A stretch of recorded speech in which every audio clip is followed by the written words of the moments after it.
Assalamualaikum warahmatullahi wabarakatuh. Perkenalkan, nama saya Ihsan Nurjaman. Saya dari mahasiswa Teknik Geodesi ITENAS. Di sini saya akan menjelaskan mengenai apa itu artificial intelligence, mengenai machine learning dan deep learning. Definisi artificial intelligence. AI atau artificial intelligence adalah simulasi kecerdasan manusia yang diterapkan ke dalam sistem komputer atau perangkat mesin lain sehingga perangkat tersebut mempunyai cara berpikir seperti manusia. Tujuan diciptakannya AI ini adalah untuk membuat teknologi yang mampu meniru aktivitas kognitif manusia seperti cara belajar, yaitu learning, melakukan penalaran yaitu reasoning, mengambil keputusan yaitu decision making, dan mengoreksi diri yaitu self-correction. Perangkat yang menerapkan AI ini dapat melakukan setidaknya 1 dari 4 hal berikut. Yang pertama ada activity humanly, yaitu sistem dapat bertindak seperti manusia. Yang kedua ada thinking humanly, yaitu sistem bisa berpikir layaknya manusia. Yang ketiga ada thinking rationally, yaitu sistem mampu berpikir secara rasional. Yang keempat ada acting rationally, yaitu sistem mampu bertindak secara rasional. Selanjutnya ada jenis artificial intelligence. Yang pertama ada reactive machine. Reactive machine adalah jenis artificial intelligence dengan kemampuan paling dasar.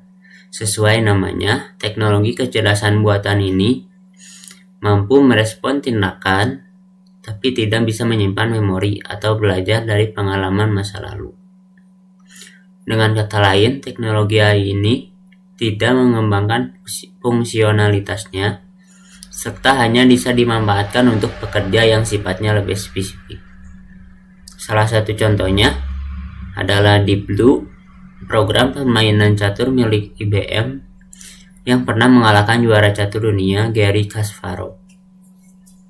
Machine learning ini mampu mengidentifikasi bidak di papan catur, memprediksi pergerakan lawan hingga mengkalkulasi langkah yang harus ia ambil berikutnya, sehingga bisa memenangkan pertandingan. Yang kedua ada limited memory. Berbeda dengan reactive machine, limited memory mampu menyimpan memori dan memanfaatkan pengalaman sebelumnya sebagai pertimbangan keputusan di masa mendatang. Salah satu contoh penggunaan limited memory yaitu pada artificial intelligence adalah mobil tanpa pengemudi atau self-driving cars. Teknologi ini mampu mengobservasi kecepatan pergerakan mobil maupun hal yang lain yang ia temui di jalan. Berkatnya, mobil tanpa pengemudi pun tetap bisa menentukan kapan harus berbelok, menyalip, mengerem, semuanya tanpa campur tangan manusia. Yang ketiga ada theory of mind. Artificial intelligence jenis ini tergolong masih belum populer. Meskipun kedepannya teori of mind akan semakin dikembangkan, tidak hanya direncanakan bisa meniru bagaimana manusia berpikir.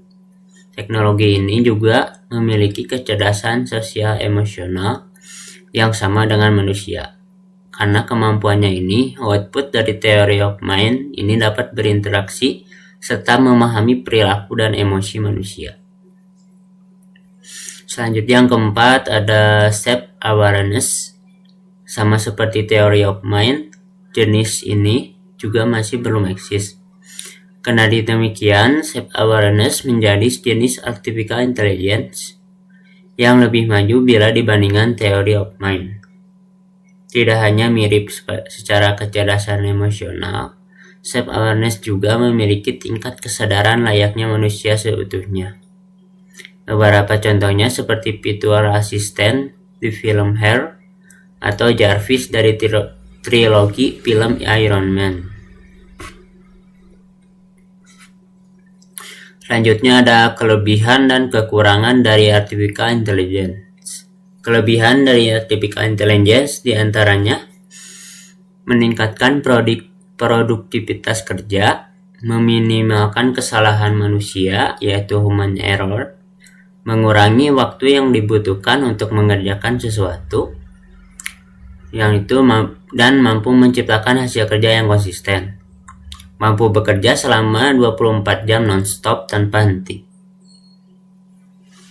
Selanjutnya ada kekurangan dari artificial intelligence itu sendiri, yaitu masih bergantung pada data mining untuk mendapatkan hasil yang maksimal. Pengembangan AI membutuhkan biaya yang cukup mahal. Selanjutnya belum bisa mengerjakan beberapa hal dari aspek yang berbeda.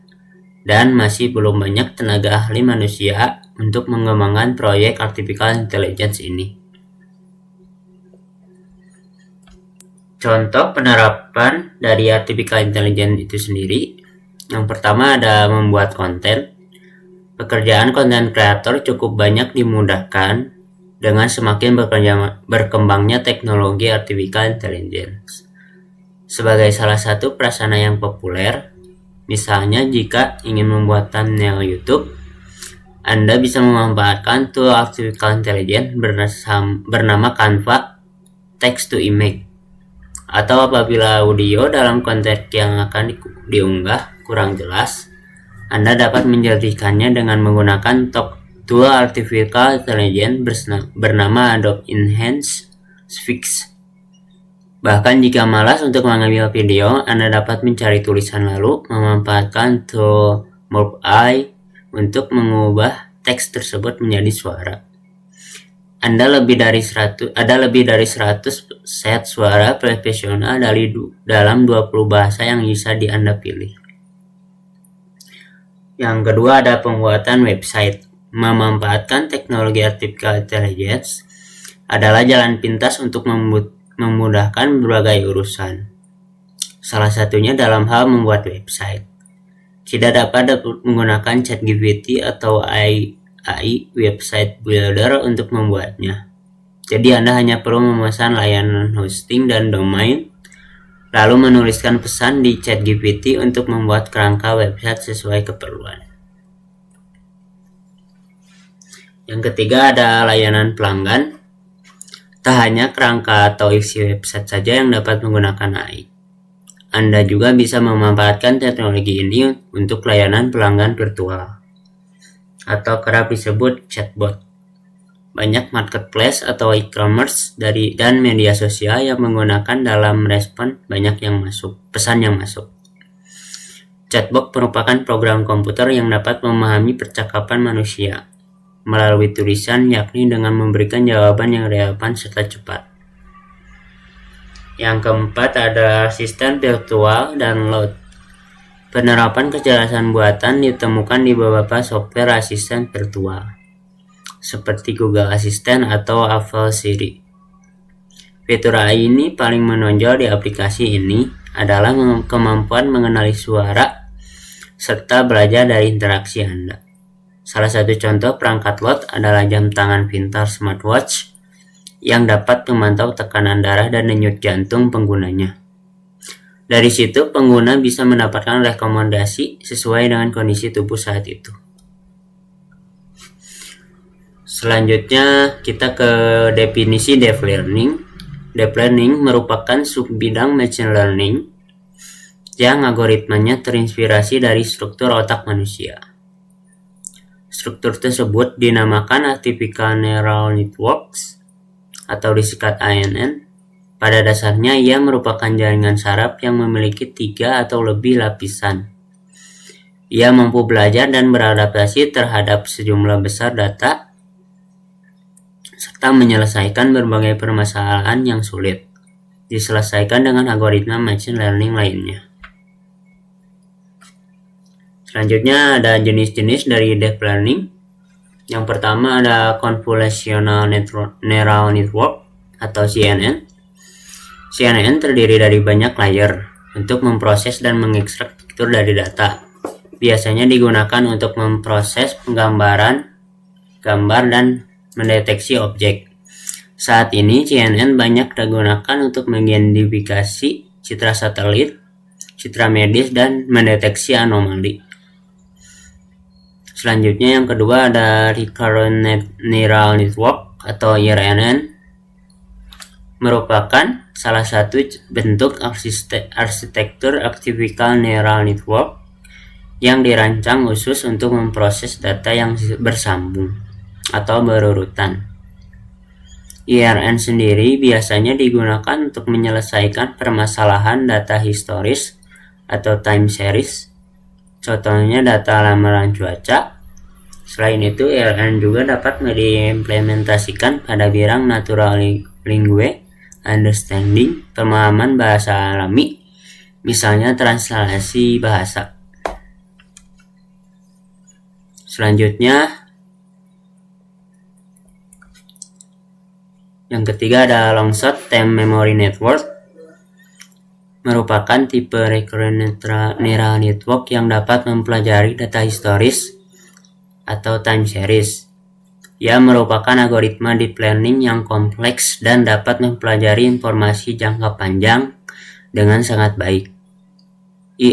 LSTM ini sangat powerful untuk menyelesaikan berbagai permasalahan kompleks seperti speech recognition, speech to text application, komposisi musik, dan pengembangan di bidang farmasi. Selanjutnya ada Shape Organizing Maps atau SOM. Jenis terakhir adalah Shape Organizing Maps atau SOM. Algoritma ini mampu membuat visualisasi data secara mandiri. SOM diciptakan untuk membantu penggunanya dalam memahami data dan informasi berdimensi tinggi. Selanjutnya ada manfaat menggunakan deep learning. Beberapa manfaat deep learning diantaranya dapat memproses struktur data seperti teks dan gambar. Yang kedua ada dapat mengotomatisasi proses ekstraksi fitur tanpa perlu melakukan proses pelabelan secara manual. Selanjutnya adalah memberikan hasil akhir yang berkualitas, dapat mengurangi biaya operasional, dan dapat melakukan manipulasi data dengan lebih efektif. Selanjutnya ada penerapan dari deep learning. Yang pertama ada pengenalan gambar. Teknologi ini digunakan untuk mengenali data dan mendeteksi objek pada gambar dan video. Contohnya antara lain fitur untuk menandai seseorang dalam sebuah foto di media sosial, fitur face unlock pada ponsel pintar, dan aplikasi Google Foto yang dapat mendeteksi wajah. Yang selanjutnya ada pengenalan suara. Deep learning juga dapat mengenali suara manusia dan dapat memberikan respon berupa teks. Selain itu, teknologi ini juga dapat mendeteksi karakteristik suara yang diterima. Contohnya pada aplikasi Google Assistant atau Apple Siri. Selanjutnya ada Natural Language Processing.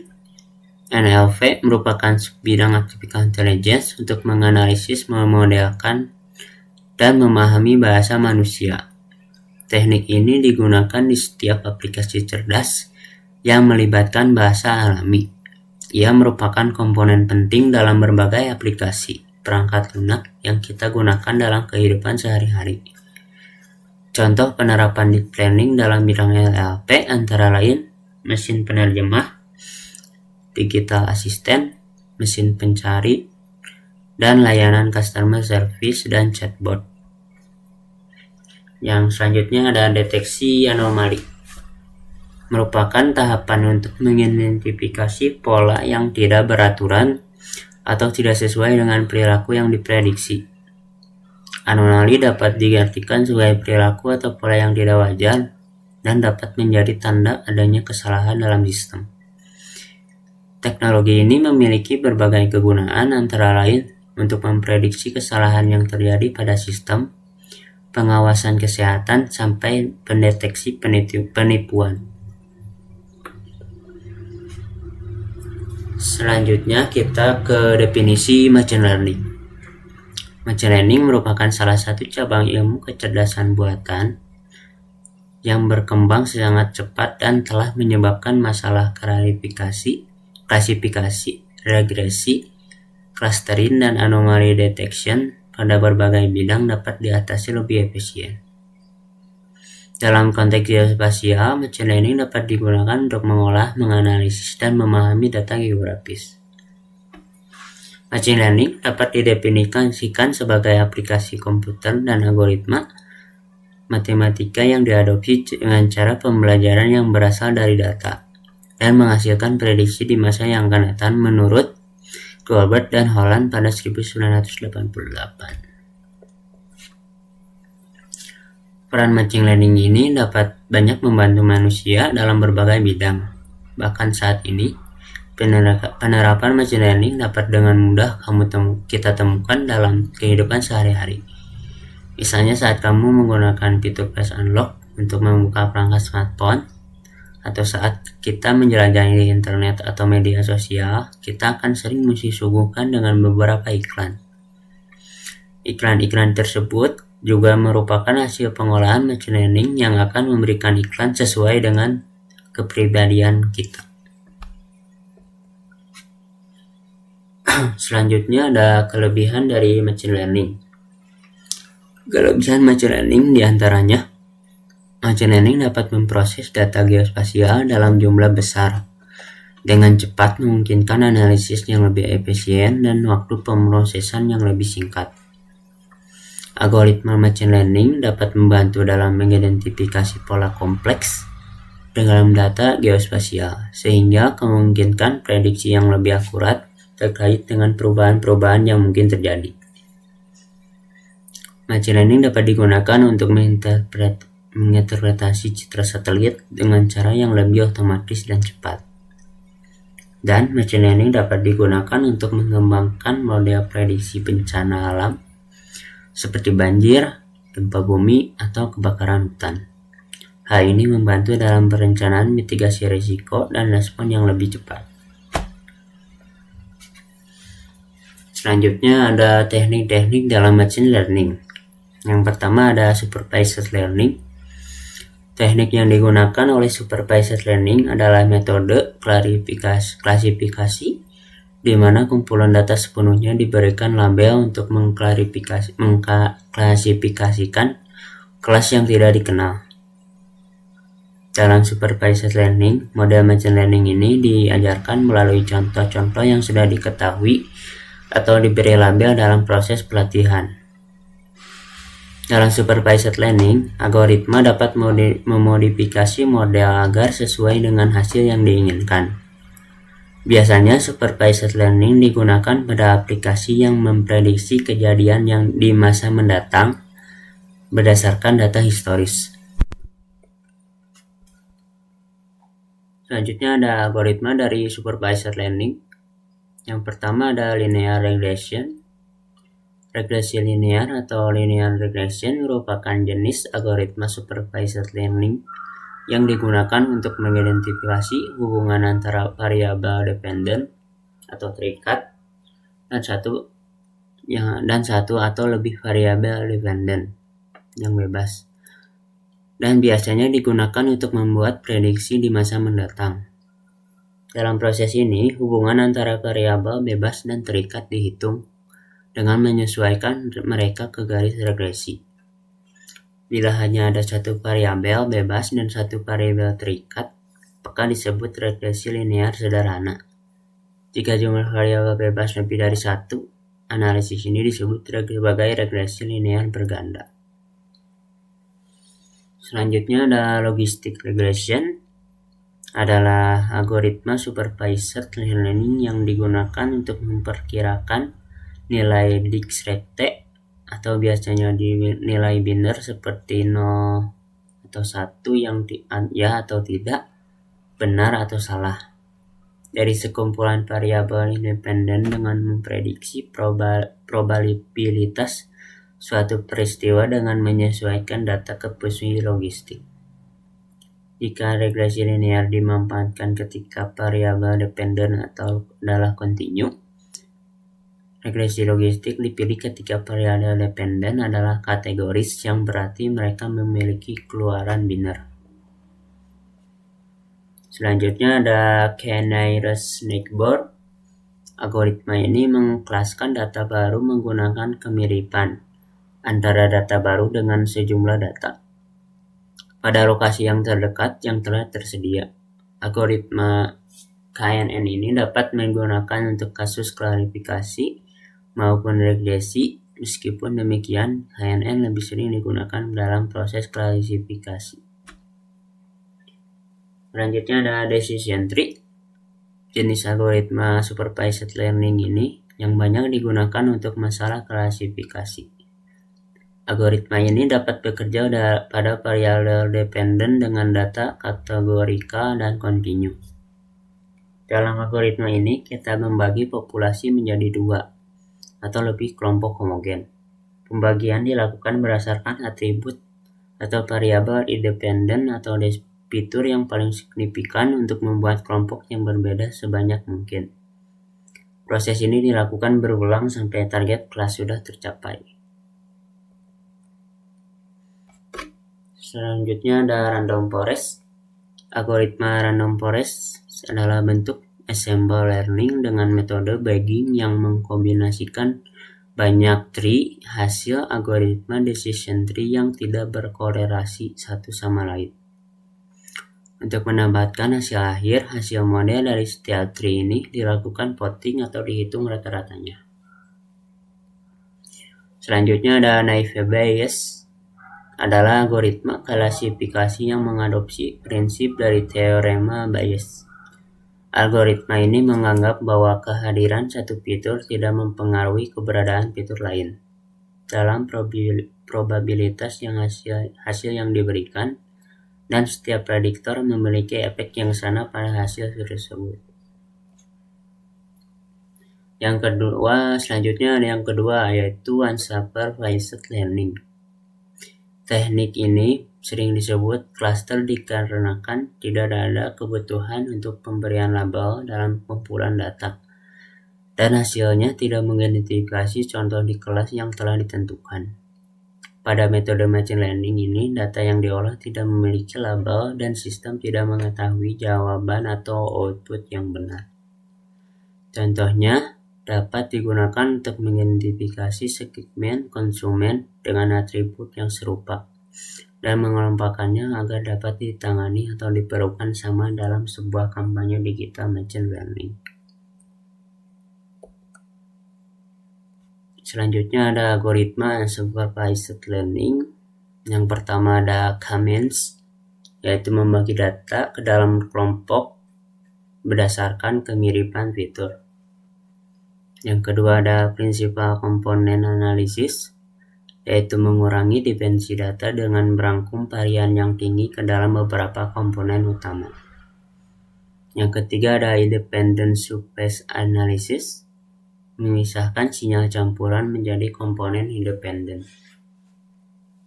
Selanjutnya ada density based spatial clustering of application with noise, yaitu mengelompokkan titik-titik data yang dekat dan mengidentifikasi titik-titik tersebut yang merupakan noise. Selanjutnya ada penerapan dari machine learning, yaitu yang pertama ada pemrosesan citra satelit. Analisis citra satelit menggunakan teknik machine learning ini untuk mendeteksi fitur-fitur geografis seperti penggunaan lahan, perubahan lingkungan, atau bahkan deteksi bencana alam. Yang kedua ada pemodelan prediksi cuaca. Model machine learning digunakan untuk memprediksi kondisi cuaca di suatu wilayah dengan memanfaatkan data cuaca historis dan data geospasial. Yang ketiga ada sistem navigasi. Algoritma machine learning digunakan dalam sistem navigasi untuk memperbaiki akurasi dan efisiensi rute berdasarkan data lalu lintas dan kondisi jalan secara real time. Selanjutnya ada GIS dan analisis spasial. Sistem informasi geografis dikombinasikan dengan machine learning untuk menganalisis dan memahami pola spasial. seperti pemodelan distribusi populasi atau analisis pola pergerakan. Model machine learning dapat digunakan untuk mengidentifikasi pola-pola yang menunjukkan potensi bencana alam, seperti banjir, gempa bumi, atau longsor. Ini membantu dalam pengembangan sistem peringatan dini. Sekian yang bisa saya sampaikan, kurang lebihnya mohon maaf. Terima kasih. Assalamualaikum warahmatullahi wabarakatuh.